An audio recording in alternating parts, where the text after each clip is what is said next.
engagez-vous dans quoi? Il y a quoi? Il y a les partis. Les partis, c'est bon, largement décrédibilisé aujourd'hui comme forme d'engagement, mais faut voir ce que c'est à la base. Les partis, à la base, c'est il a fallu obtenir l'autorisation d'avoir des partis et de s'organiser collectivement en vue de prendre le pouvoir sur la base d'idées communes, sachant que les partis, ça n'a pas toujours été ce que c'était aujourd'hui, les grosses machines qu'on connaît aujourd'hui. Sous la Troisième République, par exemple, vous aviez des députés qui passaient d'un parti à l'autre, parfois qui étaient membres de deux partis en même temps. Enfin, c'était des structures beaucoup plus souples, beaucoup moins rigides. Si on remonte aussi au 18e, il y avait les clubs qui, pareil, essayaient de faire progresser des idées. Bon, le plus connu, ça va être le club des Jacobins, mais tous les clubs républicains, après, au 19e siècle, faisaient pas que essayer de glaner des postes pour leurs élus potentiels. Ils faisaient de l'éducation politique, de l'éducation dans les campagnes, parce que le grand enjeu au 19e, c'était de faire entrer l'idée de république, qui n'était pas gagnée pour tout le monde, dans des campagnes dans lesquelles les gens votaient comme le curé, et on venait leur dire non, écoutez, la souveraineté populaire, c'est pas ça, vous pouvez tout à fait penser autrement que le curé, penser autrement que le bourgeois du coin, et les clubs, à cette époque, servaient aussi à ça. Et il y a des partis qui ont servi à plein d'autres choses. Bon, ça c'est l'engagement, ça c'est, on va dire, on peut imaginer plein d'autres formes de partis que ce qu'on connaît maintenant. Ensuite, on peut penser aux syndicats. Pareil, encore une fois, le truc est largement décrédibilisé aujourd'hui, les discours anti-syndicaux, vous en avez de toute nature, vous en avez de droite, vous en avez de gauche, vous en avez qui vont vous dire les syndicats sont corrompus. On peut faire des critiques très fondées sur les syndicats, mais encore une fois, c'était un droit qui n'était pas gagné, même si formellement il est reconnu depuis plus d'une centaine d'années. Dans les faits, appliquer aujourd'hui, même encore maintenant, ces libertés syndicales, c'est pas toujours évident selon les contextes, la taille de l'entreprise, le rapport qu'il y a avec le patron, etc. Et on a tendance à l'oublier, mais en 68, la défense des libertés syndicales, c'était assez central dans toutes les mobilisations qu'il y avait eu dans les entreprises, juste dans la foulée du mouvement étudiant. Vous savez qu'il y a beaucoup d'usines qui ont été occupées, etc. Et le but à l'époque, c'était de défendre les libertés syndicales aussi, parce qu'elles étaient sévèrement attaquées, on était mal vu quand on était syndiqué. Ensuite, les patrons n'étaient pas cons, ils ont fait des espèces de syndicats, comment dirais-je, des syndicats faits exprès pour eux, le syndicat qui disait toujours oui, etc., auquel parfois ils conseillaient très fermement les ouvriers d'adhérer, étaient mal vus ceux qui étaient à la CGT, bien sûr, puis à la CFDT, qui au sortir de 68 était quand même un syndicat gauchiste, il était vu comme ça en tout cas, ça a évolué, les choses ont évolué, mais bref. Donc les syndicats, c'était aussi une putain de liberté qu'on a arrachée, mais aujourd'hui on voit bien que bon, c'est pas le truc premier dans lequel on va s'engager en effet. Et puis ensuite il y a les associations. On pourrait vous dire engagez-vous dans les associations. Et les associations, pareil, si on voit au niveau des structures politiques, les associations sont censées être des groupes de gens indépendants, au moins financièrement, c'est pour ça qu'ils se basent sur des dons. Alors on voit bien aujourd'hui que c'est plus tellement comme ça, parce que quand on défiscalise les dons, c'est aussi que dans une certaine mesure, finalement, ces dons sont pris en charge en fait par l'État, et donc on pourrait aussi faire toute une critique des associations, comme on voit bien que les associations aujourd'hui, dans beaucoup d'endroits, localement notamment, mais même internationalement, finissent par remplir des missions de service public que l'État ne remplit plus. Et encore une fois, on pourrait fournir une critique très, très acerbe du rôle des associations, y compris une critique de son rôle dans l'organisation un peu néocoloniale aujourd'hui, les rapports entre les grandes puissances et les puissances subalternes. Donc on peut faire plein de critiques de tout. Les partis, on voit bien ce que c'est devenu, des espèces de machines bourgeoises à prendre le pouvoir comme on peut, avec une prime considérable quand on rentre là-dedans alors qu'on a fait une grande école. Enfin, on est loin du rôle que s'étaient donné les partis à la base aussi, et on est loin du rôle, j'ai fait une vidéo il y a quelques temps sur le Parti communiste, et comment le Parti communiste envisageait son rôle, à savoir produire lui-même sa propre élite, en l'occurrence ouvrière, c'était le discours ouvriériste, et le parti n'était pas seulement un lieu de prise de pouvoir, c'était aussi un lieu de formation pour tout le monde. Les gens rentraient dans le parti et espéraient être formés. Les partis fonctionnaient aussi comme des sortes de laboratoires intellectuels. Ça n'est plus le cas. Je ne sais pas si vous avez déjà essayé de réfléchir avec des gens au Parti socialiste, c'est très difficile. Et pour cause, ils ont externalisé ce truc-là en déléguant la fonction intellectuelle, en déléguant le travail intellectuel à ce qu'on appelle des think tanks. Je ne sais pas si vous voyez ce que c'est que les think tanks, ça nous vient des États-Unis, il me semble, pas mal du monde anglo-saxon en général. C'est qu'en gros, vous avez tous entendu parler, je sais pas, de Terra Nova, des trucs comme ça. C'est des groupes de gens qui sont payés par les partis à réfléchir, à fournir des idées pour le parti. mais qui sont payés, c'est-à-dire c'est des professionnels, la réflexion c'est professionnalisé, on a donné ça à des économistes, à des techniciens, à des gens qui ont fait de grandes écoles, etc. Et on leur dit réfléchissez, puis ils font des rapports ensuite, et ensuite les politiques se servent de ces rapports. Voilà, maintenant ça passe beaucoup comme ça, alors ça pose de gros problèmes, parce que c'est grâce aux think tanks notamment que l'idéologie néolibérale s'est répandue comme ça aux États-Unis. Parce qu'un think tank c'est privé, un think tank ça professionnalise la réflexion, les gens payent, enfin les gens se font payer, c'est-à-dire des professionnels de la pensée finissent par être payés, mais alors qui a fait gonfler les think tanks néolibéraux aux États-Unis? C'est les lobbies industriels majoritairement, donc c'est les gros capitalistes qui ont mis du pognon de malade dans les think tanks, ce qui a fait que tout un tas d'intellectuels se retrouvaient embauchés là-dedans à fournir des idées ensuite, pour les républicains comme pour les démocrates d'ailleurs, il n'y a pas de raison, et finalement eux, ces gens-là ont été dans la main des capitalistes assez facilement, puisqu'ils étaient directement payés par eux pour fournir des idées aux partis. Vous voyez la mécanique un petit peu morbide du truc. Donc les partis, en effet, si on veut essayer de s'engager dans les partis, il va falloir radicalement repenser ce qui est censé être un parti. Et aujourd'hui, il y a beaucoup de réflexions qui ont commencé à être amorcées à travers les mouvements citoyens, etc.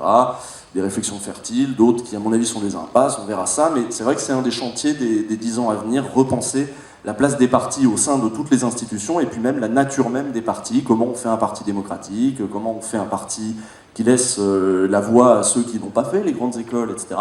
Comment les partis eux-mêmes peuvent se réapproprier même la question de comment on est un laboratoire d'idées finalement, sans externaliser le truc. Bon, les syndicats, pareil, c'est des institutions qui étaient très bien parties, les partis, les syndicats, les associations, on voit bien que tout ça, c'est censé être des contre-pouvoirs contre, je sais pas, la domination, quelle qu'elle soit, que ce soit, voilà, à l'époque c'était Napoléon III, il fallait en face avoir des syndicats, il fallait en face avoir des partis. Pour faire vivre une idée démocratique, il faut une multiplicité, un pluralisme au niveau des institutions qui vont pouvoir exercer des pouvoirs et des contre-pouvoirs. On a marginalisé un petit peu ces trucs-là. Par exemple, le syndicat, aujourd'hui, il y a beaucoup de gens qui disent les syndicats se sont aussi en fait professionnalisés comme les partis. Parce que la question de la professionnalisation de la classe politique se pose aussi pour les syndicats, auxquels on a donné un véritable rôle à partir des années 80. On les a fait rentrer dans le jeu institutionnel, qui fait qu'il y a des permanents, ils ont aussi des financements publics, et ça fait que, comme pour les associations, à partir du moment où vous avez des financements publics, vous êtes aussi soumis à la puissance publique, d'une manière ou d'une autre. Et ça, c'est une question que se posent aussi beaucoup d'associations qui, dans les villes, vont être dépendantes des financements de la mairie. Dans quelle mesure tu as envie d'emmerder le maire quand il peut te couper les subventions? Bon, il y a beaucoup de problèmes comme ça qui se posent d'indépendance strictement économique. Les associations, donc on voit, qui finissent par remplir des rôles de service public. Ça, c'est comme ça que fonctionne le système social aux États-Unis. Je ne sais pas si vous voyez comment ça se passe. Il y a beaucoup d'argent qui est accordé au social aux États-Unis, mais c'est entièrement privatisé. C'est entièrement privatisé via les dons, via les associations aussi. Et finalement, parfois, les collectivités locales vont finalement subventionner des associations pour remplir la mission de service public qui pourrait être gérée collectivement. Mais on a choisi de faire comme ça. Donc bref, toutes ces institutions, là, ce sont que des statuts juridiques particuliers. On voit qu'il y a plein d'autres manières de s'engager, vous en connaissez sans doute. Ça peut être, par exemple, dans les médias. Parce que ça, c'est la démocratie formelle, si vous voulez, le jeu des institutions formelles. Ces institutions ont des statuts, à chaque fois, juridiques. Mais il y a des rôles dans la démocratie qui sont remplis par des groupes ou par des institutions dont le rôle n'est écrit nulle part. Il est écrit nulle part dans la Constitution ou que ce soit que le rôle des médias est de borner borner le champ de la démocratie, le champ des débats possibles, du débat public, de le baliser.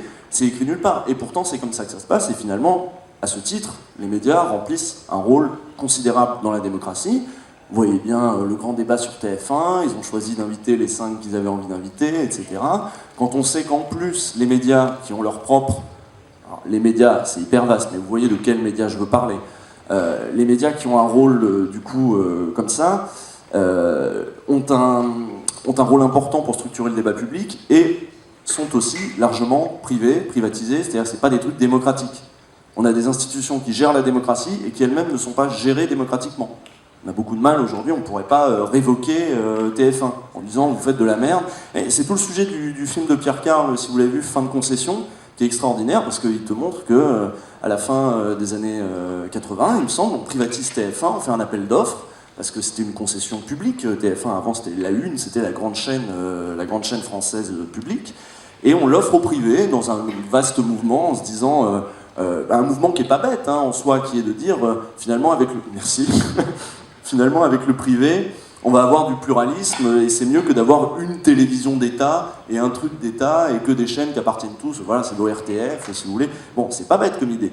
Donc, et on fait un appel d'offres et les gens viennent, différents groupes. Alors, il n'y avait pas que Bouygues, il y avait Hachette, je crois, il y avait voilà, quelques autres grands groupes capitalistes répondent avec un projet et on choisit finalement celui de Bouygues parce qu'il dit devant la commission oui, je vais faire une chaîne éducative, il y aura beaucoup de culture, puisqu'on a la première chaîne, on pourra se permettre, on sera libre de passer de l'opéra à 20h50, des choses hyper éducatives. Bon, et donc les gens ont dit, ok, très bien, bah prenez-le, et ils en ont fait TF1. Ça n'a plus grand-chose à voir, on voit bien.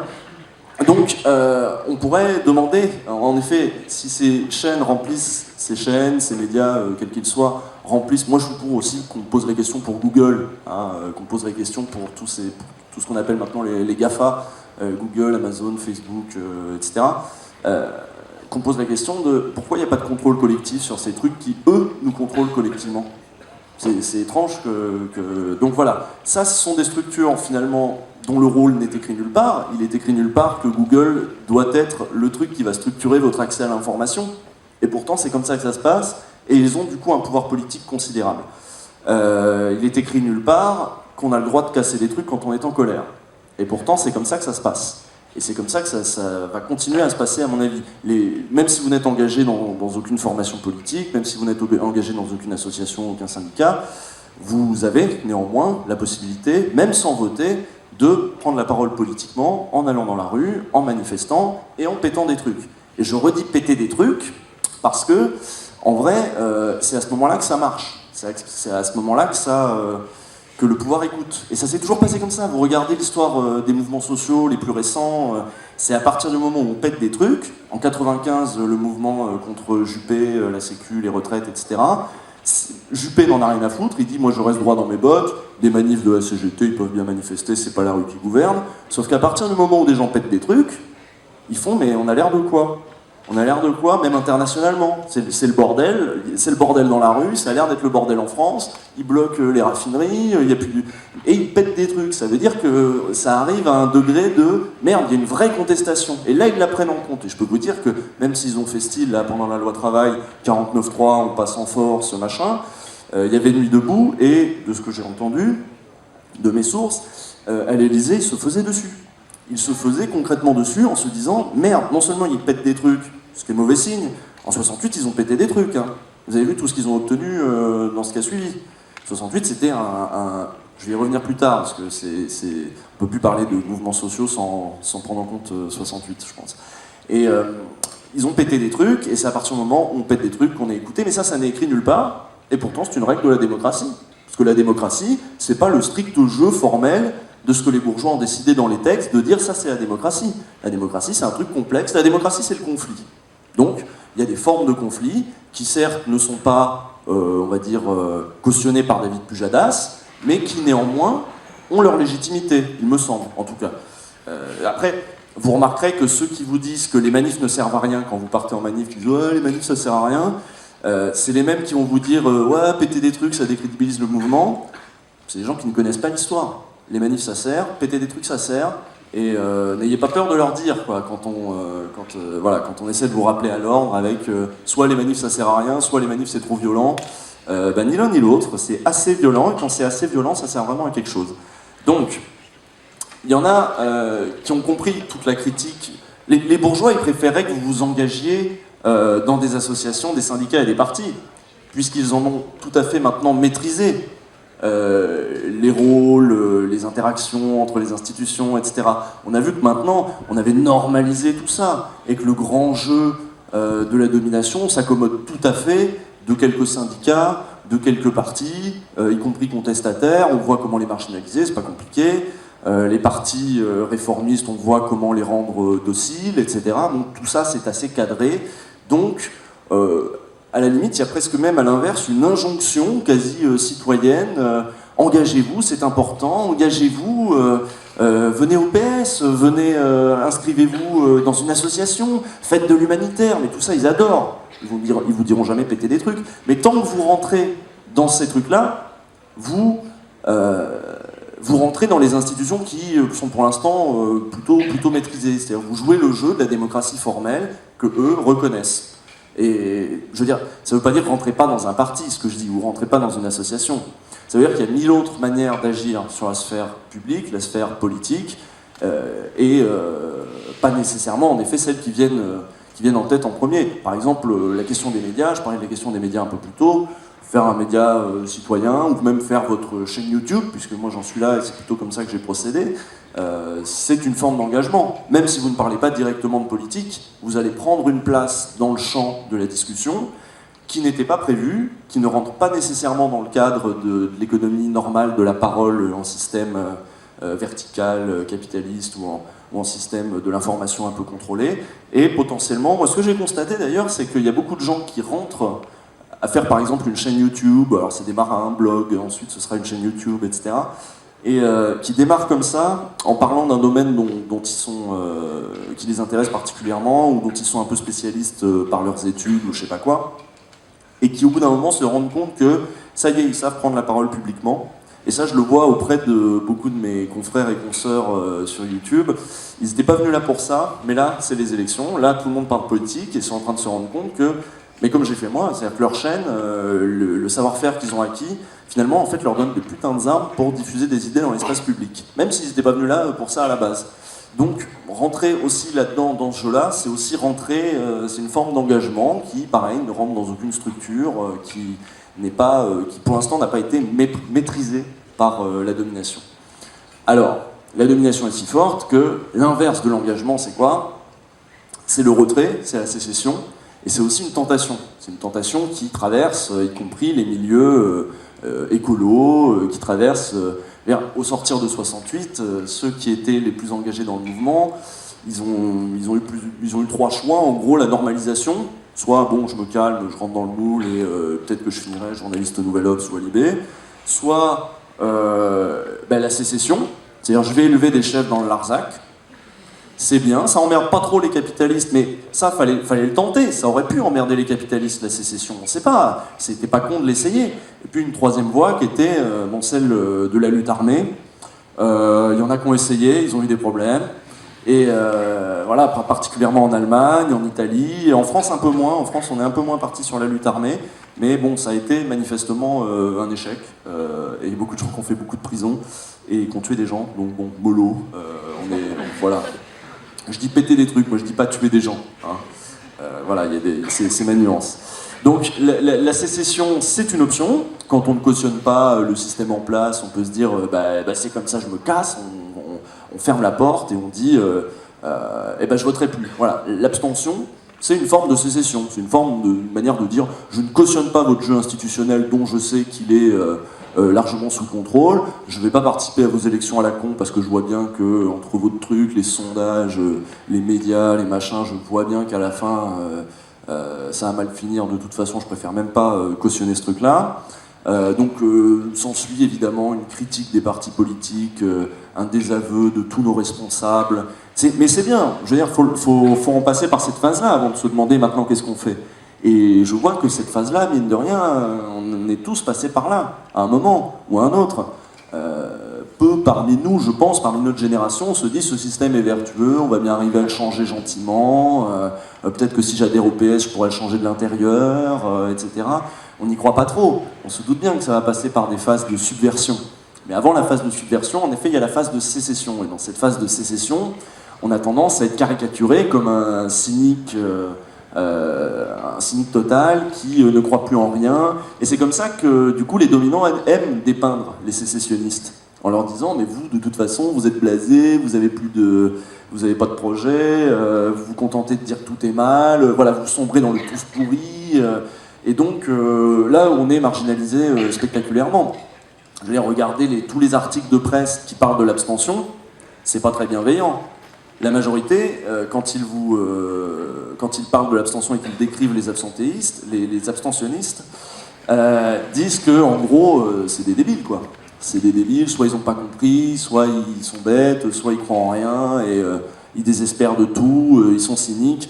Bon, il va falloir, pareil, montrer que ce retrait est politique, il n'est pas cynique, il est politique, et c'est une manière de contester. Donc pour ça, on pourra le faire à l'étape d'après. Et on peut le faire aussi, par exemple, Danny Caligula a fait une vidéo sur l'abstention, on peut le faire aussi d'ailleurs quand on est dans les médias ou qu'on a son propre média, ça aide à faire passer ce genre d'idées. Et puis, bon là il y a des points de désaccord, notamment avec mes camarades sur le canapé, mais le revenu de base, réclamer le revenu de base, dans une certaine mesure, c'est aussi réclamer le droit de faire sécession de la production. Le capitalisme étant ce qu'il est, le monde du travail étant aussi violent qu'il est, je préfère réclamer le droit à pouvoir vivre, je disais, sur la sécession politiquement motivée. C'est très bien. Après, moi je pense que l'étape d'après, c'est de réclamer, on va y venir, mais je caricature, hein, sans doute, je caricature. Mais voilà, non mais moi aussi je l'ai eu, et je l'ai aussi cette envie de me retirer de la production capitaliste en me disant c'est de la merde. Je me retire, mais je les laisse faire. C'est là le problème. Les médias, c'est de la merde, je me retire, mais si je les laisse faire, et que moi je n'essaie pas de faire mon propre média, on n'avance pas. Donc c'est un petit peu la même chose. Parce que, mine de rien, être engagé dans la production, c'est-à-dire travailler, concrètement, travailler en régime capitaliste, être sur le monde du travail, être engagé dans la production, c'est aussi un engagement politique. Et ça, il y a un certain nombre d'entre vous, là, on m'a dit, tu vas aller dans un truc où c'est école d'ingénieurs, donc c'est des gens qui vont après partir dans... peut-être dans l'industrie, peut-être auprès d'un grand groupe, etc. Et vous le savez pertinemment, que c'est un choix politique. Si vous êtes... j'avais croisé un agronome il n'y a pas longtemps, une agronome qui me disait moi je suis chez Coca, parce qu'on avait des visites dès la 3e année pour aller voir le site de Coca, etc., qui nous disait qu'il était prêt à prendre 3-4 gens de ma promo, machin, j'y suis allé.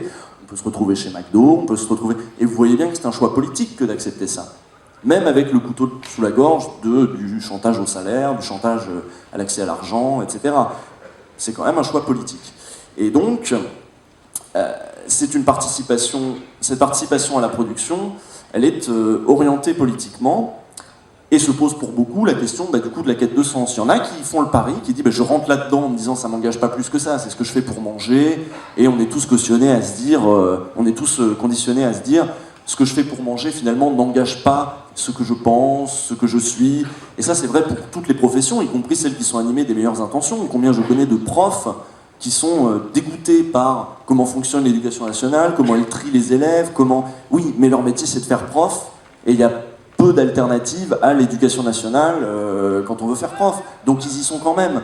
Donc eux-mêmes sont dans des histoires de compromis, d'arrangement un petit peu avec leur conscience, avec leur pensée politique. Et c'est vrai pour énormément de métiers. C'est vrai aussi dans les médias, des journalistes qui, pour bouffer, vont faire des piges pour BFM en se disant oui, mais il faut bouffer. Donc ça pose la question de comment dirais-je, vous vous rendez bien compte, voilà, si vous êtes ingénieur, je ne sais pas si tout le monde est ingénieur ici ou va devenir ingénieur, vous avez un rapport positif à la question technique. Vous vous dites, c'est important, la technique va nous permettre de vivre mieux, la technique va nous permettre de vivre mieux avec nos enfants, va améliorer les questions de bien commun, etc. Puis, ce qui est un pari tout à fait sensé. Hein. Et puis vous vous retrouvez à un moment sur le marché du travail. Et donc vous vous retrouvez à mettre vos talents que vous avez acquis à la sueur de vos études, etc., au service de ceux qui veulent bien vous employer. Et ceux qui veulent bien vous employer, on l'a vu un petit peu plus tôt, ça peut être Coca-Cola, ça peut être Total, ça peut être Engie, enfin j'en sais rien, n'importe quoi, GDF Suez, Lafarge, voilà. Et vous vous rendez bien compte que là vous vous heurtez finalement le marché du travail comme institution capitaliste qui va structurer, votre talent, vous vouliez les mettre au service du progrès, et tout ce que vous permet le marché, c'est de les mettre au service du capital. Le capitalisme, c'est une institution qui est hyper politique et qui nous a dessaisis de choix politiques profonds qui sont comment dirigeons-nous la production. Vous-même, vous auriez sans doute des milliards d'idées sur ce qui serait utile. D'ailleurs, je sais que au carnaval humanitaire, vous subventionnez un projet d'accès à l'eau, etc. Et peut-être que vous aimeriez mettre vos talents au service de ça. Ben oui, mais le capitalisme en a décidé autrement, parce que le principe même du capitalisme, c'est que ce sont les grands capitaux qui décident de ce qu'on fait de l'argent, de ce qu'on fait des hommes et des femmes qui viennent vendre leur force sur le marché du travail. C'est eux qui décident, c'est eux qui vont vous déposséder, si vous voulez, des choix politiques que vous auriez aimé faire, de ce que vous auriez aimé faire, de vos talents, de vos compétences. Et là, vous vous heurtez en effet à un problème de taille. Et ça s'appelle le capitalisme. Hein, c'est exactement comme ça que ça fonctionne. Donc il dépossède le corps social de la gestion de la production et de l'investissement, avais-je écrit. Voilà. C'est exactement ça. Et alors là où c'est marrant, c'est que je vais refaire véritablement un petit retour sur 68. Parce que 68, beaucoup de gens, y compris à gauche, y compris des progressistes, en ont accepté une lecture réactionnaire qui consisterait à dire « Oui, 68, c'est mignon, c'était des étudiants. Oui, 68, c'est la libération sexuelle, mais finalement, c'est pas la fin du capitalisme. La preuve, tous les gens qui étaient dans 68 ont fini par se convertir au capitalisme, les Cohn-Bendit en tête, d'autres, Jacques Julliard, enfin tous les, vous voyez, tous ceux qui gueulaient en 68 et qui ont fini, comme je disais tout à l'heure, dans des rédactions ou dans des gouvernements, encore mieux d'ailleurs. Donc ça, c'est une lecture très réactionnaire. On a même une lecture encore plus réactionnaire, à mon sens, à gauche, qui est de dire 68, avec ses principes, alors eux utilisent le terme libéraux-libertaires, avec ses principes libéraux-libertaires, a été le cheval de Troie. La libération des mœurs a été le cheval de Troie pour la libération des marchés. Moi, j'ai tendance à me dire que c'est plutôt l'inverse, et quand on fait une lecture historique du truc, on se rend compte que c'est plutôt l'inverse. C'est parce que le marché accepte beaucoup mieux la libération des mœurs qu'on a pu avoir cette libération des mœurs qui, à mon avis, était nécessaire. Mais 68, c'est une crise de tout. C'est une crise du capitalisme, parce que on est dans une période de croissance en 68. Il n'y a pas eu encore le choc pétrolier, les niveaux de vie sont en train de s'élever, etc. Donc c'est pas une crise de la production, c'est pas une crise des moyens, c'est une crise du sens. Les gens sont en train de se dire dans quel monde le capitalisme sous domination américaine en plus est assez récent en fait à ce moment-là. Le capitalisme tel qu'on le connaît, la société de consommation, un frigo pour tous, une bagnole pour chacun, les campagnes qui se vident pour que tout le monde devienne des ouvriers, etc. Tout ce qui se passe au sortir de la guerre, c'est assez nouveau, c'est une société nouvelle qui est en train de naître. Ajoutez à ça les médias de masse qui commencent à arriver, ce qu'on appelle les mass médias à l'époque, c'est juste la télévision et la radio, mais c'est considérable. Les disques, voilà, tout le monde a un tourne-disque, un poste de TSF chez soi, et dans les années qui suivront, la majorité des foyers seront équipés en télévision. Donc c'est une toute nouvelle société dans laquelle une toute nouvelle classe d'âge arrive aux études supérieures. Alors aujourd'hui, on a l'impression que c'est une minorité, et c'était une minorité, et c'est toujours une minorité aujourd'hui, même si elle est beaucoup plus large. À l'époque, c'était une minorité, mais c'était une minorité nouvelle, qui pouvait venir, quand on regarde le temps long, ça pouvait être des enfants dont les parents étaient instituteurs il y a longtemps, et puis finalement leurs grands-parents étaient paysans, parce que c'était ça aussi l'histoire de notre République, c'était des fils de paysans qui deviennent instituteurs, et les fils d'instituteurs qui ensuite vont faire de meilleures écoles, et seront peut-être, éventuellement, les étudiants de 68. Donc il y a des mouvements longs comme ça, et ces gens-là il y a une véritable crise de sens. Ils se disent, mais à quoi bon? Ils contestent le consumérisme, donc ils contestent le modèle de production, ils contestent ce dont je parlais tout à l'heure, c'est-à-dire le privilège que s'est arrogé le capital à décider de ce qu'on va produire, comment on va le produire. Et on n'en est pas encore à là où on en est maintenant, parce que maintenant tout a été dérégulé. À l'époque, il y a encore un commissaire au plan en France. Je ne sais pas si vous voyez ce que ça veut dire. Ça veut dire qu'en France, la France de De Gaulle, on fait de la planification. On fait des plans sur 5 ans, etc. Il y a une politique industrielle encore à cette époque-là. Ça, c'est largement fini. Mais il y avait quand même ces trucs-là. Et eux voulaient plus, quoi. Ils voulaient... il y a une crise aussi de la domination internationale, parce que vous savez très bien que 68, c'est aussi les manifs contre la guerre au Vietnam. Donc il y a une crise de la domination impérialiste américaine et européenne.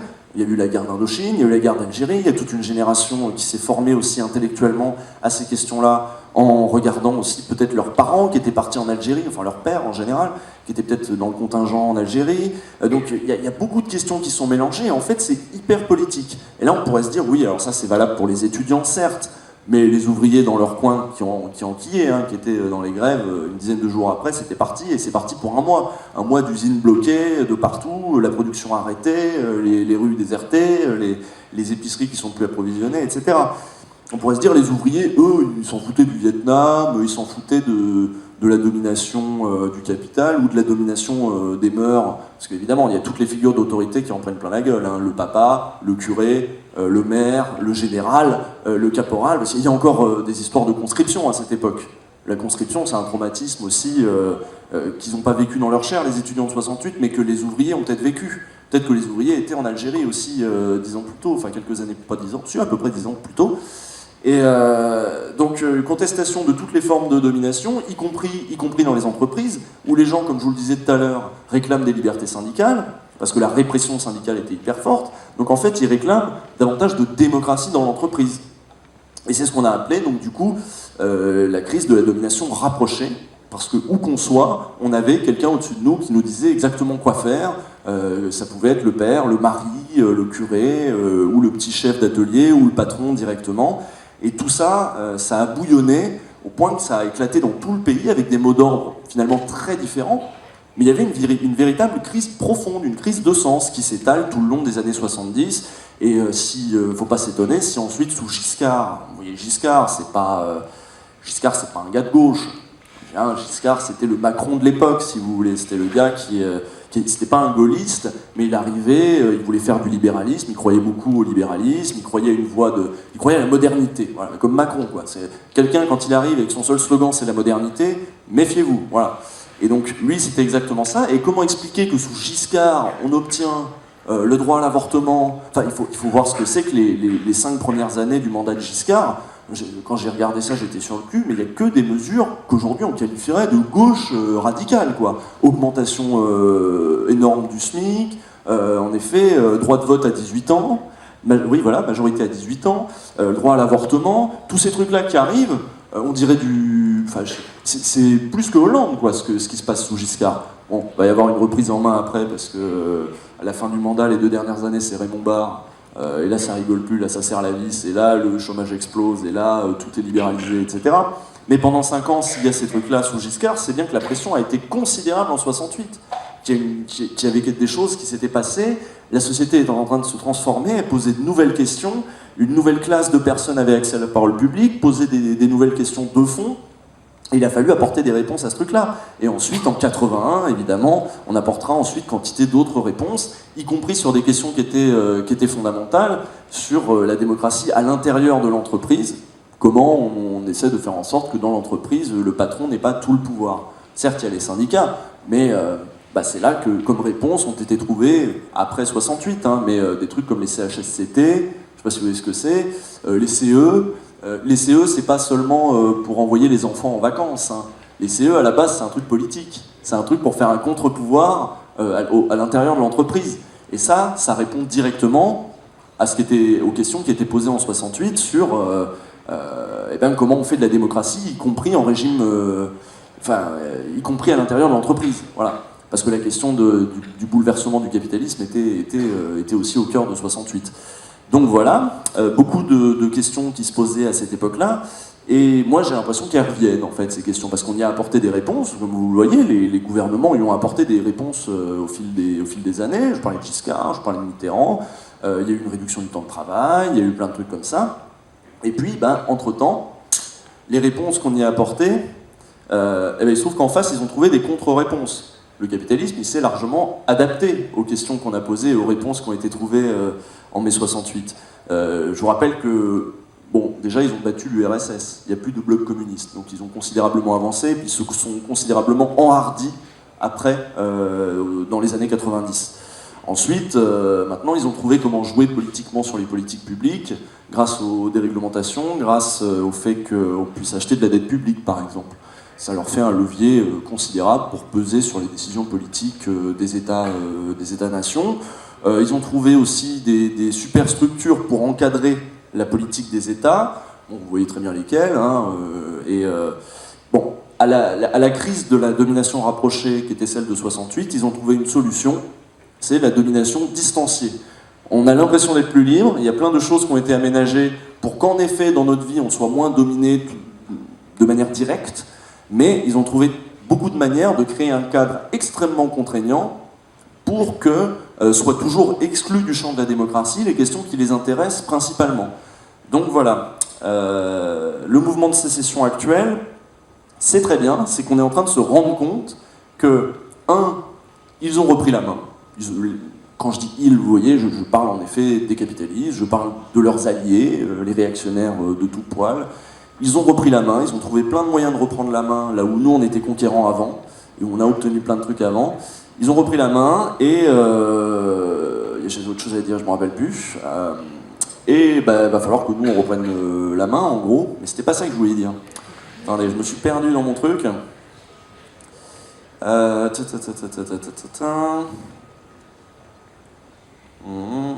Bon, en gros, la question de la délégation, elle va se reposer.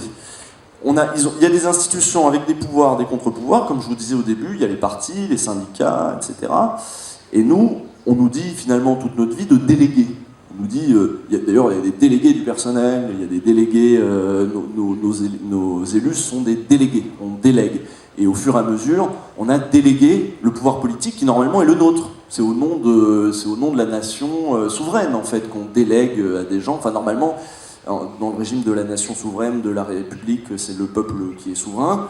Or, toutes les institutions ont été mises en place pour que sa souveraineté ne s'exerce que de manière extrêmement limitée et maintenant dans un cadre extrêmement contraignant.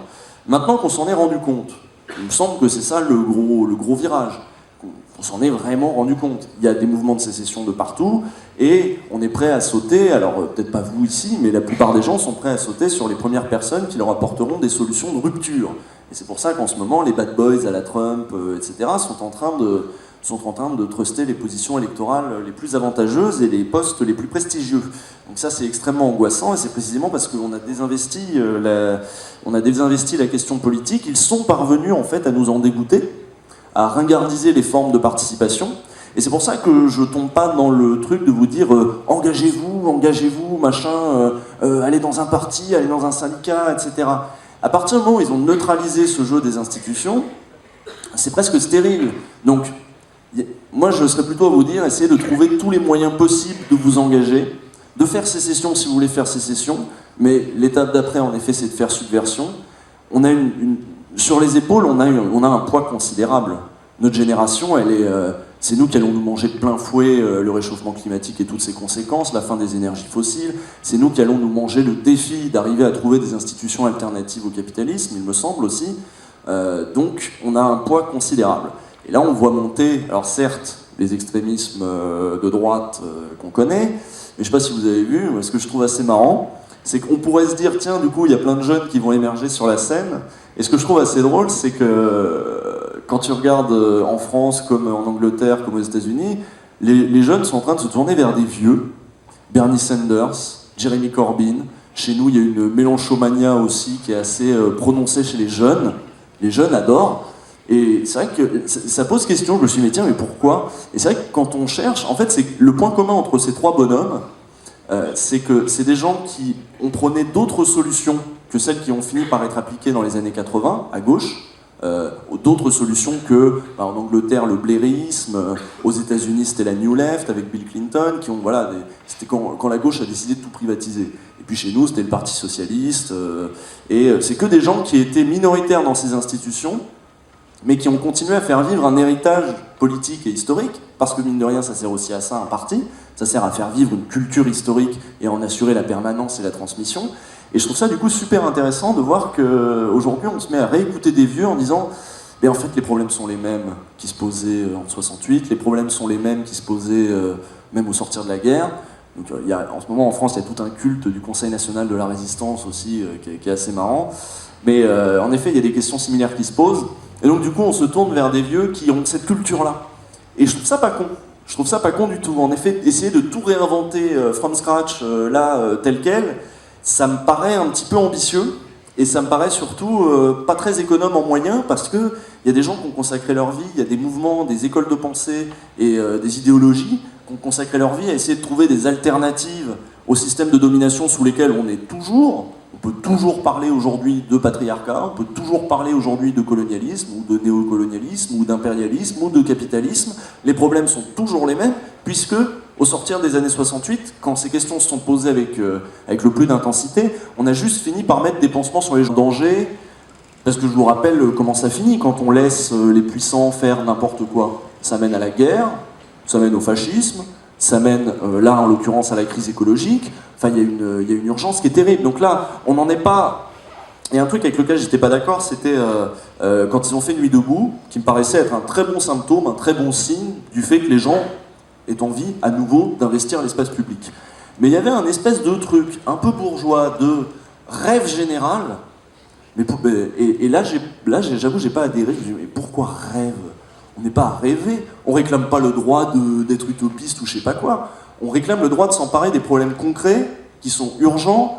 En fait, c'est nous qui sommes dans le pragmatisme. On n'est pas dans le rêve ou l'utopie en essayant de se réapproprier ces questions-là. C'est qu'il y a une faillite d'une certaine classe politique en lien avec une certaine classe économique qui nous a foutus dans le mur, qui nous a mis là, au pied du mur de, comme je redis, la crise écologique, la guerre, le fascisme qui est à nos portes. Je ne veux pas trop en faire, mais enfin, on voit bien que partout en Europe, le retour des régimes autoritaires, sur les mêmes mécanismes d'ailleurs qui étaient ceux il y a beaucoup de bouquins, là, il y a Corcus qui a fait un truc, les années 30 sont de retour, etc., où il dit finalement il y a des mécanismes assez, on peut avoir des réserves sur certains trucs, mais il y a des mécanismes assez similaires. C'est vrai que le fascisme, à un moment, les gens sont prêts à voter fasciste aussi parce que le marché a foutu le bordel. Il y a la crise de 29 avant. Le marché a foutu un bordel considérable. Et les gens veulent une reprise en main. Et les gens qui votent... moi, quand on écoute Marine Le Pen ou Florian Philippot surtout, qui à chaque fois qu'il veut défendre le Front National ne parle que de l'Europe, parce qu'il faut essayer de faire oublier que le fonds de commerce, c'est les Arabes, nanani. Donc il va nous parler d'Europe et de souveraineté, etc.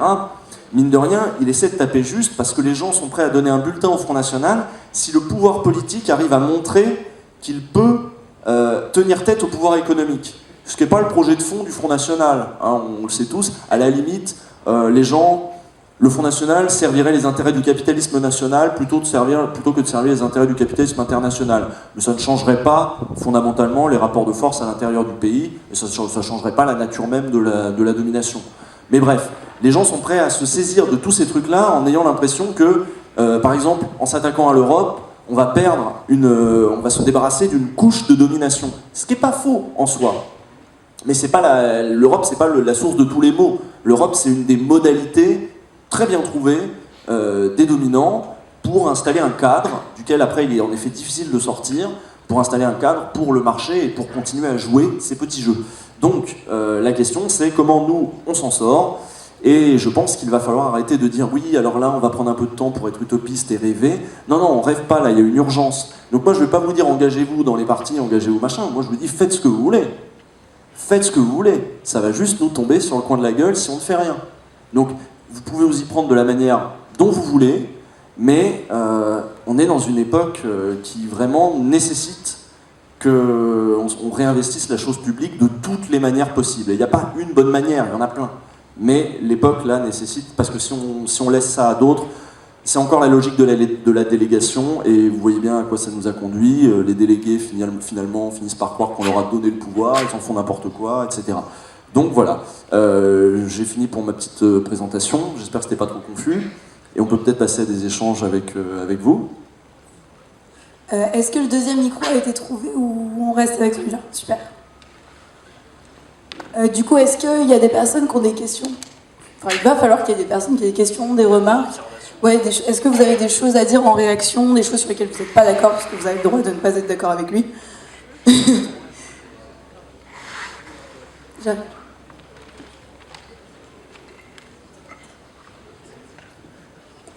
Et je voudrais préciser juste un dernier truc, parce que quand je vous dis engagez-vous, machin, tout ça, je pense un des meilleurs moyens de s'engager, un des meilleurs trucs à réclamer, c'est de réclamer un changement des institutions dans lesquelles on s'engage. C'est-à-dire que c'est très joli tout ça, les partis en effet, les syndicats, etc. Mais en fait, c'est comme Nuit debout, c'est très joli. Nuit debout, c'est très bien.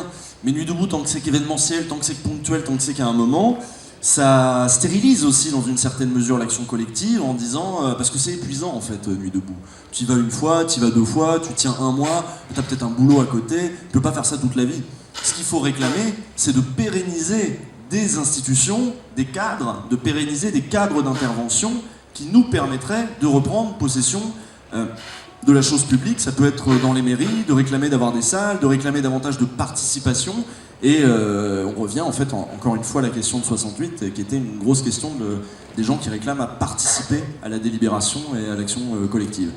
Voilà, c'est juste ce que je voulais préciser, c'est que le plus pertinent à mon avis, c'est en effet de réclamer un changement des institutions et des cadres. Tout à l'heure, Bonjour. Salut. Tout à l'heure, tu parlais de l'exemple de l'ingénieur agronome qui s'était inscrit chez Coca-Cola. Est-ce que tu ne penses pas que dans ces grandes boîtes de production, justement, c'est là où il y a beaucoup de monde, il y a beaucoup d'ouvriers, et que si on arrive d'une certaine manière à investir ça, comme le fait, je sais pas, les syndicats comme la CGT ou Force ouvrière, c'est un moyen justement de mobiliser plus de monde et d'arriver à toucher vachement plus de monde par l'intermédiaire de trucs comme ça, que ce soit ouvrier, soit ingénieur. Oui, alors, oui, mais tu vois, le truc c'est qu'on pensait ça. Et en fait, c'était d'ailleurs le pari c'était le pari de ce qu'on a appelé la deuxième gauche au sortir de 68, c'est-à-dire des gens qui ont fini par être ministres, hein, des gens comme Michel Rocard, ou des gens comme Jacques Julliard, des gens comme ça. Leur pari, c'était de dire, créons des contre-pouvoirs dans l'entreprise, on peut changer les entreprises de l'intérieur, si on a les bons syndicats, donc ces gens-là ont fondé, je crois qu'ils ont transformé la CFTC en CFDT, enfin un truc comme ça, et ils ont tenté ce pari-là. Sauf que, derrière, il y a eu des déréglementations considérables qui ont donné un pouvoir fou à l'actionnariat. Ce qui fait que tu peux gueuler à l'intérieur de l'entreprise, si c'est l'actionnaire qui décide de délocaliser, tu peux gueuler tant que tu veux. Tout le pouvoir est à l'actionnaire. Et l'État a décidé que c'était comme ça que ça se passerait le mieux. L'État a même poussé à la création de grands lobbies, de grands trusts, pas de grands lobbies, mais de grands trusts industriels. Les patrons le racontent très bien, il fallait une élite, comment dirais-je, comment on appelle ça, il fallait des grands groupes. Vu que c'était la mondialisation, et qu'en face il y avait des grands groupes, il fallait aussi des grands groupes français. Et on a poussé comme ça à ce que des grands groupes français se constituent, en agglomérant, en fusion-acquisition, etc., et à faire des espèces de trucs considérables, détenus par des actionnaires qui ont tout pouvoir sur ces grands groupes. Donc moi je veux bien qu'à l'intérieur on essaie de faire ce qu'on peut dans les syndicats, machin. Ils ont aussi trouvé un moyen de neutraliser les syndicats aussi, donc bon, pour moi c'est un pari qui a déjà été fait et qui a été raté. Mais ça valait le coup de le faire, je pense. Moi je suis pas de ceux qui condamnent la deuxième gauche en disant elle portait en elle-même son échec. Non, je pense qu'il y avait des trucs, c'est pas con, ça valait le coup d'essayer à l'époque, mais ça a foiré.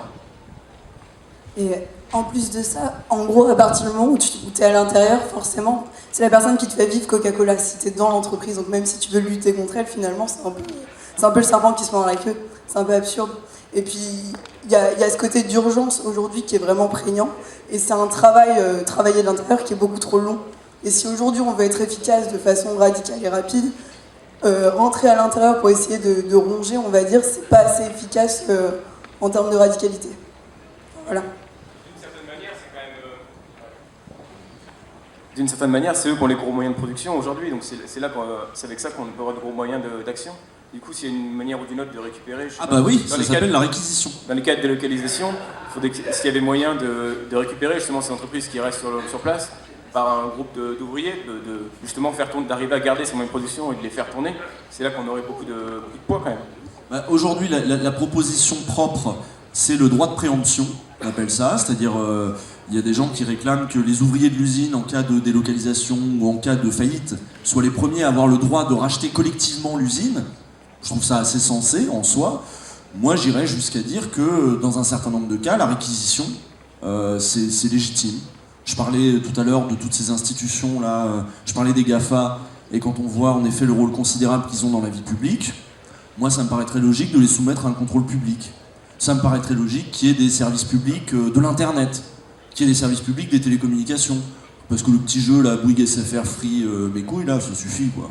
On voit très bien que tout le monde est d'accord, qu'on s'entend sur les prix, que machin, et c'est une manne considérable pour ces gens-là, et on sait très bien que, voilà, donc, je veux dire, on ne peut pas se passer d'un téléphone.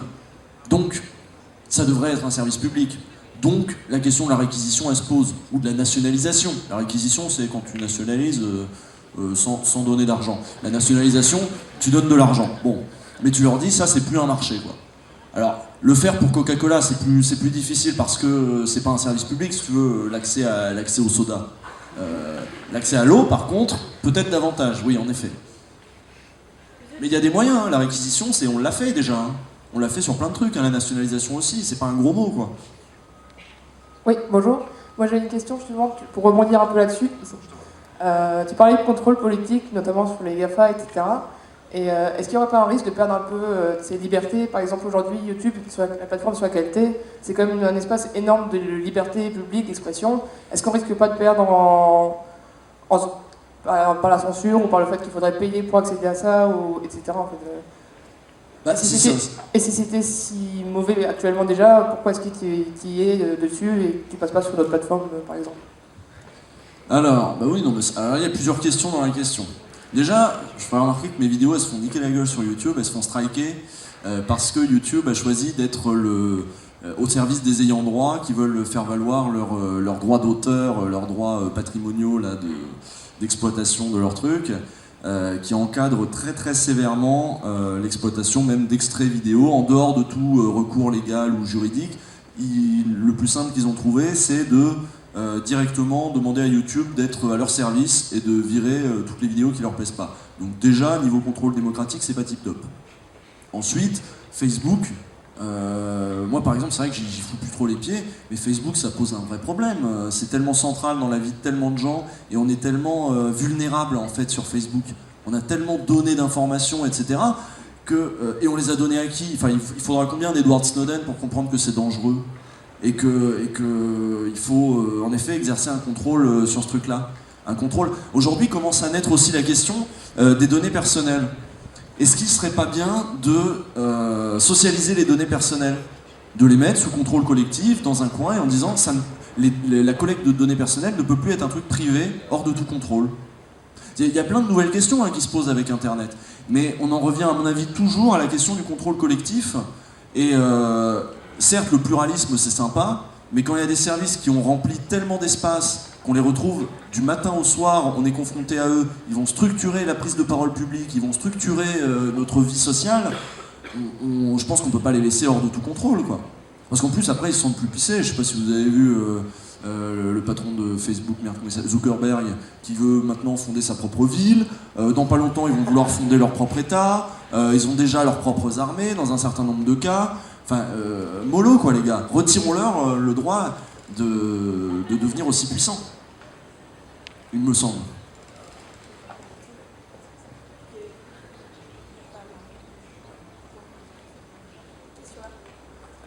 C'est plutôt une question de stratégie parce qu'il y a beaucoup de constats dans ce que tu dis. La question maintenant c'est, tu nous dis fais ce que tu veux, mais fais ce que tu veux ça peut être contre-productif. Donc comment être sûr de ne pas être contre-productif? C'est-à-dire si je m'engage dans quelque chose qui finalement va desservir ma cause parce que je ne me rends pas compte des rouages et des conséquences de mes actes, donc réfléchir un peu là-dessus, et je me demande du coup, est-ce que essayer d'améliorer la situation à un certain point, c'est pas participer à rendre vivable quelque chose qui est insoutenable au long terme? Et du coup, est-ce que le pourrissement n'est pas aussi une stratégie à jouer? Dans quel cadre? Et au final, si je dois, en étant intègre dans mes convictions, genre j'utilise plus Internet parce que c'est de la merde, enfin non, Internet c'est bien, allez, pas Facebook, pas YouTube, pas etc. J'ai des convictions là-dessus. Ah la voiture c'est pourri, etc. Donc je vais arrêter d'utiliser ma voiture. Du coup je vais perdre beaucoup en efficacité. Donc où est-ce qu'on peut mettre le curseur entre l'efficacité et l'intégrité? Quel effet de seuil? À partir de quand on se dit bon là on est assez nombreux, du coup on quitte un peu l'efficacité pour passer dans l'intégrité, et maintenant qu'on est assez nombreux, cette intégrité devient efficace, etc. Bah, beaucoup de stratégies, et je pense que si on n'y réfléchit pas assez, avant même de penser aux institutions, parce que ça, bon, c'est une référence historique, on s'en fout, mais Saint-Just disait pendant la Révolution que faire une demi-révolution, c'était déjà creuser sa tombe. Si on essaye de faire le coup, mais qu'on le rate, derrière le retour de bâton est hyper violent. Voilà. Je suis pas d'accord avec ça. Ah ouais? Bah non, la lecture de 68 montre bien qu'il y a des gens qui avaient voulu faire la révolution, qui avaient voulu renverser le capitalisme, et alors ils ont échoué, mais ils ont quand même obtenu des changements considérables. On vit plus dans la même société après 68 qu'avant, dans toutes les années 70. Alors est-ce que c'est... Mais pour moi, c'est pas 68 qui a rendu le monde tel qu'il est maintenant. C'est ce qu'ont fait les néolibéraux pendant ce temps, et comment eux ils se sont organisés, et comment eux ils ont fait leur révolution qui, elle, a réussi. Mais elle s'est pas faite sur les ruines de 68, elle s'est faite dans sa propre dynamique. Oui, mais est-ce qu'elle n'a pas réussi parce que 68 a raté? Enfin, si 10 ans après, si on s'était préparé différemment... Je veux pas de lecture où on me dise 68 a raté. Parce que ça, justement, ça fait partie de cette lecture réactionnaire. Non mais, je veux pas dire que t'es un réactionnaire. Je veux dire qu'il faut... c'est justement souscrire à ces lectures-là peut nous rendre assez pessimistes, assez défaitistes, et surtout faire en sorte qu'on oublie de voir le potentiel émancipateur extraordinaire qu'il y a dans certaines choses qui sont nées en 68, et qu'il y a dans certaines institutions qui ont été créées au sortir de la guerre, etc. Il faut avoir une lecture un petit peu positive aussi, sinon on n'avance pas. On a gagné des batailles en 68, y compris contre le grand capital, on l'a repoussé, et on l'a repoussé plus loin. C'est la guerre qui va gagner, c'est pas des batailles. Eh ben oui, mais la guerre elle est longue. La guerre elle est très longue. Et tu disais comment s'y prendre, est-ce qu'on risque pas de s'y prendre mal? Bon, tout à l'heure je parlais du droit à faire sécession, et en effet il y a des trucs, c'est un peu pisser dans un violon, aller élever des chefs dans le Larzac. En effet c'est pas eux qui ont changé la société. À la limite l'utilité qu'ils ont eue c'est de continuer à faire vivre une contre-culture, et ça c'est toujours bien, parce que les contre-cultures c'est très fertile.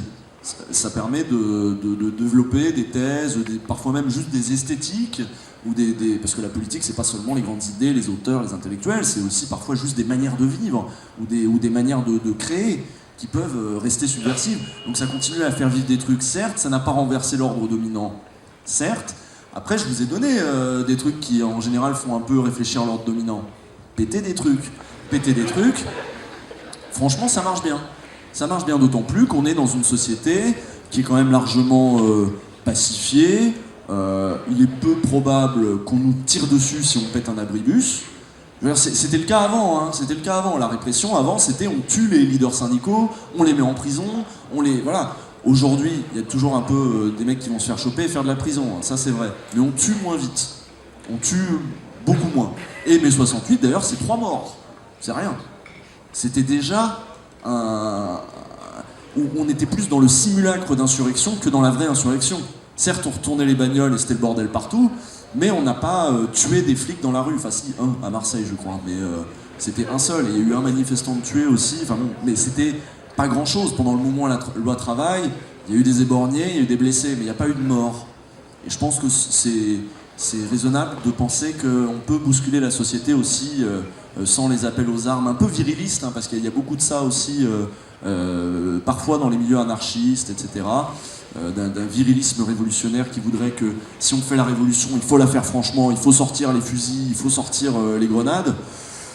L'histoire montre que non, et surtout dans des sociétés aussi pacifiées que les nôtres. Alors c'est peut-être moi qui suis un gentil hippie, hein, j'en sais rien. Après, pour cadrer un petit peu, pour avoir une efficacité aussi, bon, il n'y a pas mieux que l'action collective. Il n'y a pas besoin d'auteurs critiques pour être critique. Chacun dans son coin peut développer des pensées critiques sans avoir lu Marx, sans avoir lu les grands penseurs subversifs. Pour autant, les connaître un peu nous permet de parler un langage commun quand on veut s'organiser. Ça permet de mettre des mots sur des accords, et donc de pouvoir en débattre de manière un peu plus claire. Donc, je pense que ça aussi, c'est une des conditions, mais c'est pour ça que je vous parlais des vieux là, qui sont en train de remonter dans la cote dans le cœur des jeunes, les Corbyn, les Sanders et les Mélenchon, c'est que eux, ils réactivent un vieil héritage socialiste, donc en fait, ils remettent les mots sur lesquels sans lesquels en fait on était perdus.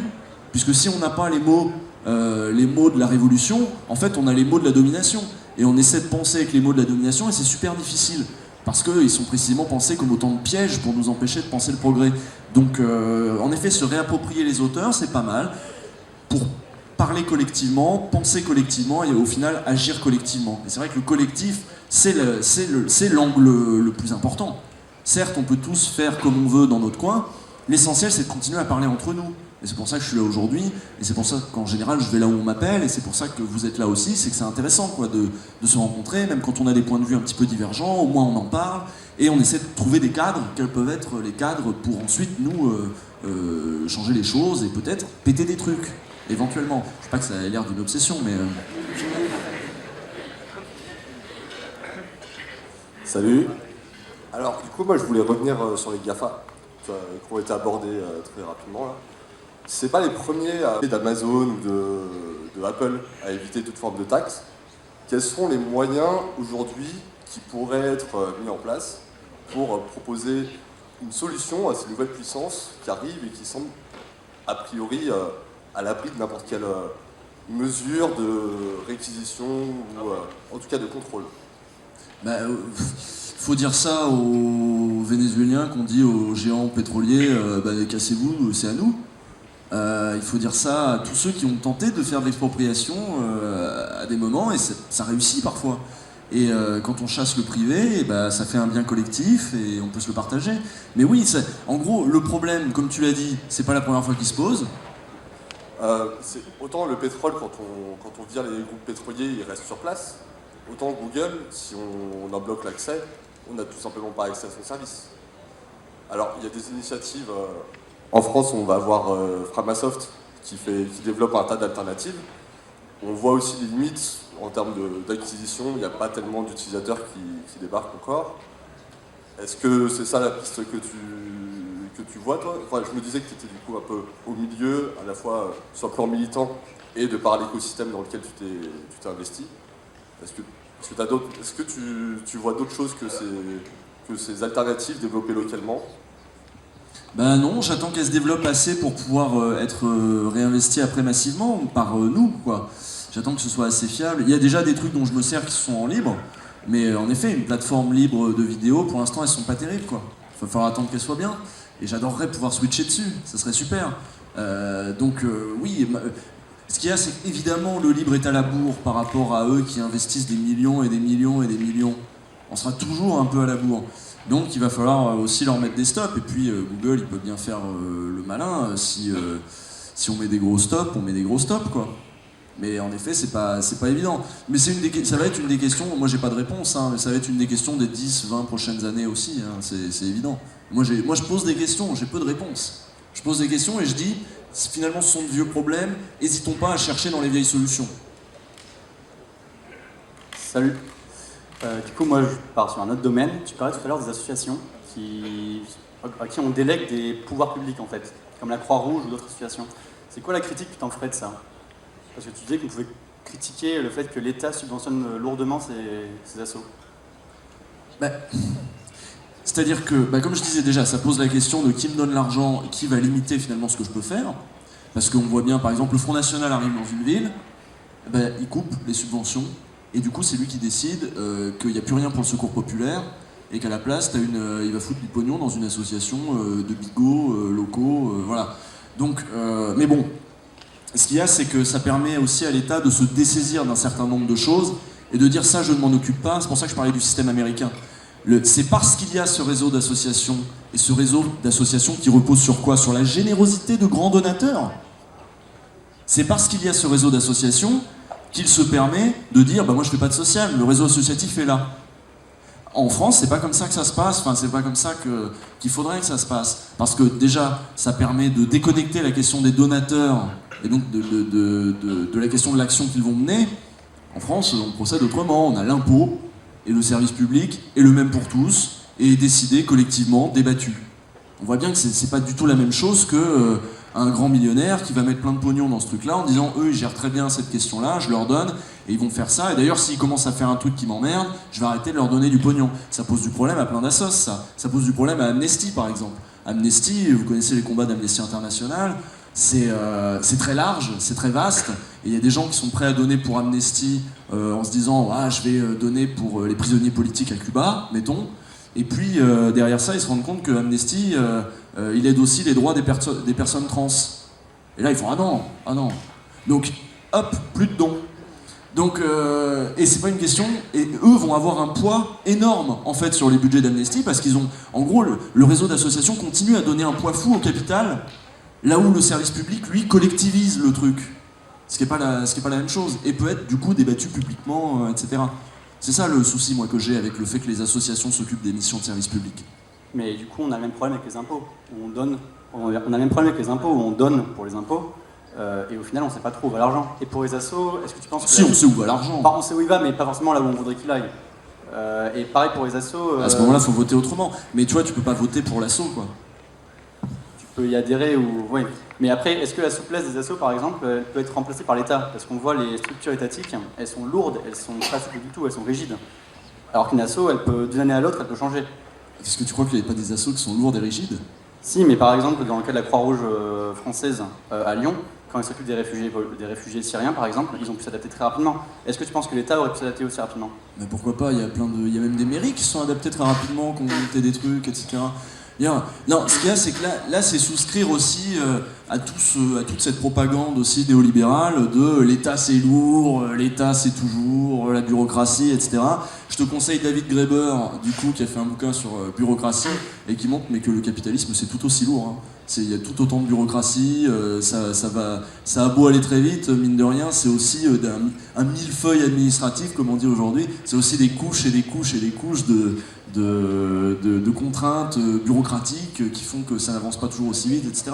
Donc non, il ne faut pas souscrire trop facilement au côté l'État c'est lourd, l'État c'est chiant, il y a trop de fonctionnaires, dégraissons le mammouth, etc.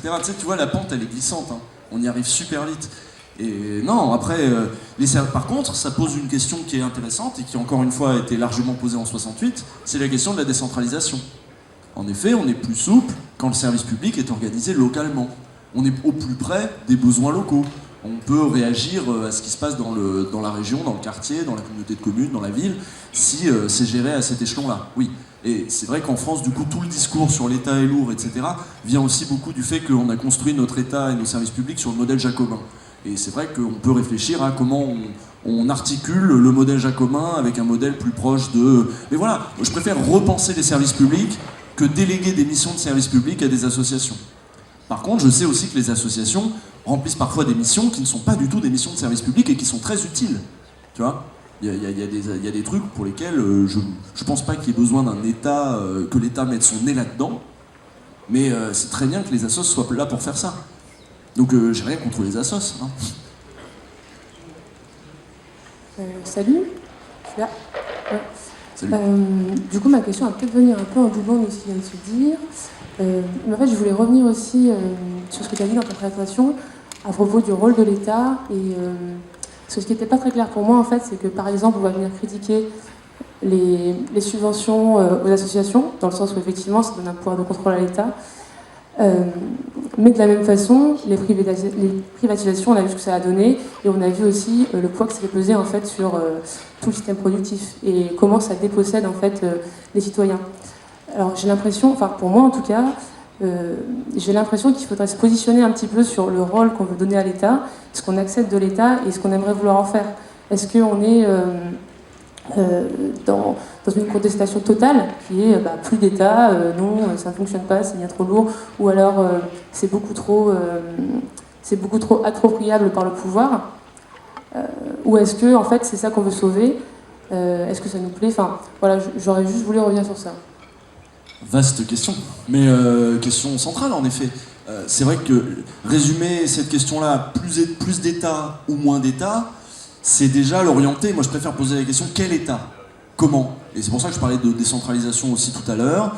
Comment on imagine un État qui soit administré de manière peut-être plus démocratique ? Comment on imagine un État plus démocratique ? Parce que le concept même de l'État, de la nation, dans sa conception de gauche, c'est le corps social qui, ensemble, essaie d'être autonome, en fait, et de trouver lui-même les moyens de sa prospérité, de son salut, de son autosuffisance, si tu veux. Et en soi, c'est le collectif, l'État. L'État est censé être l'émanation du collectif.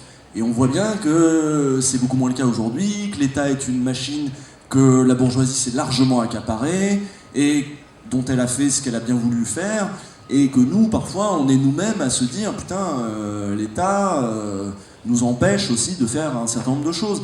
Donc, plutôt que plus ou moins d'État, ouais, c'est vrai que je préfère poser la question, quel État et comment on réforme ça ? Est-ce que, par exemple, c'est vrai qu'en réformant la classe politique, on va réformer les gens qui ont accès aux positions d'État. Après, comment on les contrôle ? Après, comment on fait ça d'un point de vue local ? Comment on réactive peut-être les communes ? La commune ? Je ne sais pas.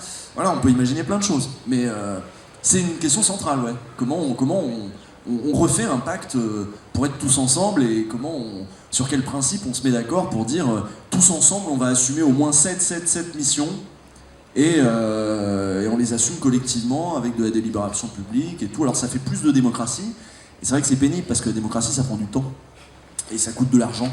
Et donc il va falloir mettre en place, c'est ce que je disais quand je disais tout à l'heure réclamer les institutions qui vont nous permettre nous d'agir, il va falloir aussi mettre en place un cadre qui va nous permettre avec plus de temps pour les citoyens et plus d'argent pour les citoyens, de s'investir dans ces institutions-là. Et ça aussi, ça permet de repenser l'État autrement.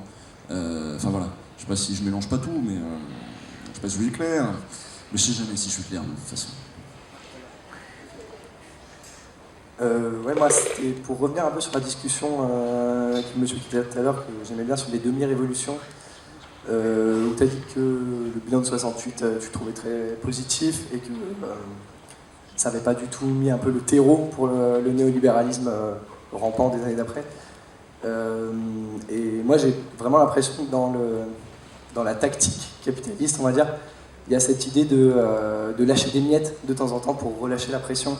Et bon, pour 68, je dirais peut-être pas jusque-là, mais pour plein d'actions, je me dis que des fois, il aurait peut-être valu ne pas les faire parce qu'au final, on a réussi à obtenir 3 pauvres miettes et les gens sont rentrés tranquillement à la maison et puis plus personne se révolte et puis on a oublié les problèmes fondamentaux. Qu'est-ce que t'en penses ? C'est les anards qui sont souvent sur la stratégie de la tension maximale. Putain, on m'a monté le son là. Ils sont souvent sur la stratégie de la tension maximale, au point qu'il y en ait qui disent de temps en temps, mais en fait il faudrait que le FN arrive au pouvoir. Comme ça, nous derrière, on est radicalisés. Et là, on va bien foutre le dawa, on les renverse, et nous derrière, on peut faire du socialisme. Et paf, ça fait du socialisme. Et je suis pas très d'accord parce que c'est pas pour un triomphe idéologique, moi, que je voudrais que ça se passe de manière plus socialisée, plus commune, etc. C'est pas pour un triomphe idéologique. C'est parce que à un moment, il faut mesurer la violence du capitalisme sur les corps. Il faut mesurer la violence de la domination sur les corps. La domination masculine, c'est pas une question abstraite. C'est des femmes qui meurent tous les jours. La pollution, c'est pas un truc abstrait parce qu'on aimerait que les jardins soient plus jolis. C'est des gens qui crèvent parce qu'on a empoisonné les rivières, les nappes phréatiques, etc. C'est-à-dire que ce sont des questions qui... Merde, ça engage des vies, ça engage des corps, ça engage des gens. On peut pas se dire... Alors attends, si on crève encore plus là, un petit peu maintenant, si on prend encore plus le risque de meurtrir les corps de nos parents, de nos frères, nos sœurs, ou de nos cousins, ou qui sont parfois dans d'autres pays, parce que ça c'est la grande magie aussi du capitalisme néolibéral, c'est d'avoir externalisé un certain nombre de trucs et de faire que le sale boulot, la pire pollution, le pire boulot, il est fait par... c'est ça le néocolonialisme, il est fait par des pauvres dans des pays lointains. Donc vas-y, on laisse encore ça un petit peu, et ces gens meurent. Ça me paraît pas décent, tu vois, de dire ça. De dire non, on réclame tout ou rien et on n'accepte pas les aménagements qu'on nous propose entre-temps. Ça, c'est le mythe de « il faut que la révolution soit le grand soir ». Mais ça n'a jamais été le grand soir, la révolution. Même quand c'est les bolcheviks en février, tu vois, ou la prise du palais d'hiver, c'est pas le grand soir. C'est la suite, c'est un point dans un processus qui avait démarré bien longtemps avant, qui avait démarré à la fin du 19e siècle.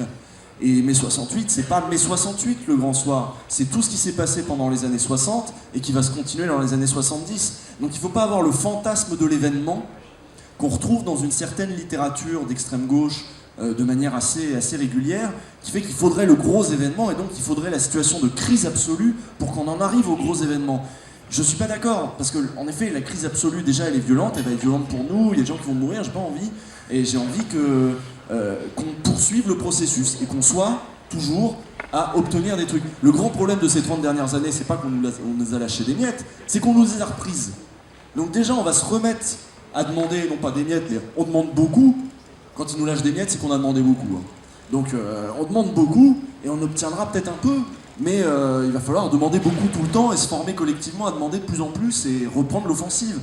Pour autant, laisser pourrir la situation pour attendre le grand soir, c'est vrai que je trouve pas ça très, responsable. La situation, c'était vraiment, moi, c'était une question d'urgence, notamment écologique, parce que je pense que pour le coup, les miettes qu'on nous lâche à niveau écologique et puis qui sont tout de suite reprises, par exemple avec la signature du CETA récemment, je suis pas sûr qu'on puisse se permettre, toute question de morale mise à part, de perdre ce temps-là, d'y aller petit à petit. Tu vois ce que je veux dire ? Bah oui, alors faut proposer des solutions radicales et pas des pansements à la con, quoi. Et les solutions radicales, en effet, ça va être de museler les grands groupes et d'avoir des politiques écologiques radicales. Mais quelque chose qui soit rapide, pas se contenter de petites lois. Pétons des trucs. Pétons en priorité les entreprises qui foutent tout par terre, etc., quoi. Voilà. Et si possible, en faisant en sorte qu'il y ait le moins de morts possible, ça serait sympa. Mais oui, mais je suis d'accord qu'il y a urgence, je l'ai dit d'ailleurs qu'il y a urgence, je suis d'accord. Je suis pas pour un réformisme mood, on attend, on est gentil, en attendant on fait du macramé, non. Désolée, je reviens encore sur la question d'Internet, mais je voulais réagir un peu à ce qui s'était dit tout à l'heure. Et il y a un truc qui me gêne un peu, C'est dans ce que tu dis, en fait, bon, je caricature un peu ce que tu dis, mais c'est un peu détruisons le système en arrêtant d'utiliser, enfin, faisons changer le système en arrêtant d'utiliser les systèmes.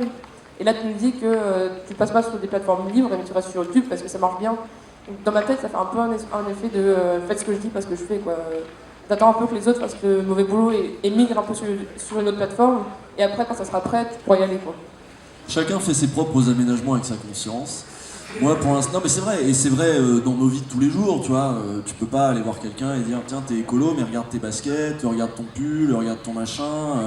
Parce que l'écologie, ou même, c'est pas la culpabilisation des individus. Ça, c'est l'écologie bourgeoise, de dire tu es censé être vertueux, donner l'exemple, machin. Moi, je crois pas à la vertu, je crois pas qu'on progressera avec de la vertu. Et pour le coup, si mes vidéos sont sur YouTube, c'est parce que j'essaie d'être, en effet, là où les choses se font. De la même manière qu'à un moment, j'étais sur jeuxvideo.com.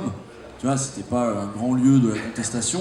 Et je me suis dit, je vais aller sur jeuxvideo.com en essayant de faire passer voilà, c'est des arrangements. Et on fait tous les petits arrangements qu'on peut. Et il y en a, ils sont peut-être radicalement écolos, ils sont venus aujourd'hui en bus. Et le bus roulait pas au colza. Et on fait comme on peut. Mais c'est vrai, on est tous pétris de contradictions. Le truc, c'est de les accepter. Moi, j'accepte ces contradictions-là, c'est vrai, je fais bien de les pointer. C'est une contradiction que je me connaissais, je le sais. Mais on en a tous. Et la chasse, justement, aux défauts de vertu chez les uns et chez les autres, je pense, ne nous fait pas progresser de manière très très efficace. Mais c'est bien, par contre, qu'on sache qu'on les a, ces contradictions. Et qu'est-ce qui fait que finalement, on arrivera à migrer petit à petit vers une autre plateforme ou un autre type de structure, quoi. Si les gens n'y vont pas... Eh ben je sais pas, parce que c'est pas le cœur de ce sur quoi je travaille. Le truc, c'est que je peux pas, c'est pareil, c'est l'écologie, je suis pas spécialiste de l'écologie non plus, j'ai pas travaillé toutes les questions dans le détail, et je ne sais pas comment on passe du modèle libre, enfin du modèle contraint et du modèle capitaliste, à un modèle libre de partage, de machin. Je sais que c'est ce vers quoi il faut tendre, mais là pour le coup, il faudrait demander à quelqu'un de la Quadrature du Net. J'ai pas la prétention d'avoir des réponses à tout, loin de là. Il y a des conférences spécialement là-dessus aussi, si vous voulez y aller. Il y a des hauts lieux, Toulouse notamment. Bonjour. Mais du coup, les alternatives libres, par exemple l'espace de YouTube de Framasoft, c'est des alternatives qui ne sont pas connues et qui n'ont pas de moyens. Mais comme vous êtes de plus en plus de youtubeurs populaires maintenant à avoir ce ressentiment vis-à-vis de Google, est-ce que ce serait impossible de lancer un projet et notamment un financement participatif par exemple pour construire une telle plateforme et puis un jour passer tous sur cette plateforme-là et du coup vous seriez suivi automatiquement? Ben, c'est une très bonne idée. Non, mais par exemple, mon collègue Danny Caligula, lui, ça fait partie des questions qui le passionnent le plus, ces questions de logiciels libres, etc. Donc, je pense que si ça se fait, il sera dedans, il m'appellera et je serai dedans. Chacun est mobilisé aussi sur les questions. J'ai pas une énergie infinie, je peux pas être partout, et j'ai des questions qui, en effet, me passionnent plus que d'autres. Et le libre, je sais que c'est une nécessité. Pour autant, j'avoue, c'est pas. Il y a encore beaucoup de gens qui ont beaucoup de leçons à me donner là-dessus, c'est vrai. Et est-ce que vous pensez que ce serait possible d'abandonner carrément le modèle de la publicité et de passer entièrement sur du financement, par exemple Tipeee? Ah ben moi je vis pas de pub du tout, moi. D'accord. Depuis longtemps, en fait. Mais il y a encore plusieurs, enfin il y a pas mal de youtubeurs encore qui, malgré toutes leurs idées là-dessus, continuent à vivre de la publicité parce que les Tipeee ne sont pas suffisamment rentables. Enfin, je ne connais pas du tout les chiffres, mais ça implique une participation des visionneurs Voilà, pas forcément fournie. Et c'est pas vrai que pour les vidéos. La question du financement de la création, en fait, elle est beaucoup plus vaste que ça. On pourrait imaginer aussi des histoires de... Moi, je trouve ça bizarre, par exemple, qu'il n'y ait pas de service public de la création sur Internet. Parce que ça paraît normal à tout le monde qu'il y ait un pôle Radio France, qui produise de la radio publique, qu'il y ait un pôle France Télévisions, qui produise de la télévision publique, dont on sait qu'elles peuvent avoir été, ou être encore maintenant, des réservoirs de qualité, quand même. Puisqu'il y a beaucoup moins, il n'y a pas les exigences du marché, etc. Même si, bon, il y a des milliards de nuances à mettre là-dessus. Mais je trouve qu'il serait logique aussi qu'il y ait un pôle de création publique, donc subventionné, donc aidé par l'État pour la création sur Internet. Que ce soit les blogs, que ce soit les vidéos, que ce soit tout ce qu'on peut imaginer faire sur Internet. Moi, ça me paraîtrait pas absurde de toucher des subventions pour ce que je fais. Mais je préférerais même, en fait. un pôle public, ça impliquerait pas une dépendance justement vis-à-vis de ça, et donc moins de liberté dans votre création? Bah oui, mais tu vois, avec le modèle publicitaire, ils ont aussi une dépendance, c'est une dépendance au marché. Donc on a le choix, soit on est dépendant du marché, soit on est dépendant des généreux donateurs que vont être les gens qui vont souscrire au truc de financement participatif, soit on est dépendant, comme là moi en ce moment, de Mediapart, c'est-à-dire d'une rédaction, soit on est dépendant de l'État. Ce qu'il y a, c'est que plus il y a de solutions possibles, plus il y aura de pluralisme. C'est pour ça que je pense qu'il faudrait aussi un pôle public. Certes, il n'y a aucune formule magique de l'indépendance. Si, la formule magique de l'indépendance, c'est d'être à peu près déjà riche. Et c'est comme ça que voilà, beaucoup d'auteurs au 19e que vous lisez, machin, pouvaient se permettre de passer leur vie à écrire ce qu'ils voulaient, parce que en fait c'était des bourgeois. Ben, c'est génial, c'est l'indépendance. Mais voilà, tout le monde ne peut pas vivre sur ses propres fonds, et voilà.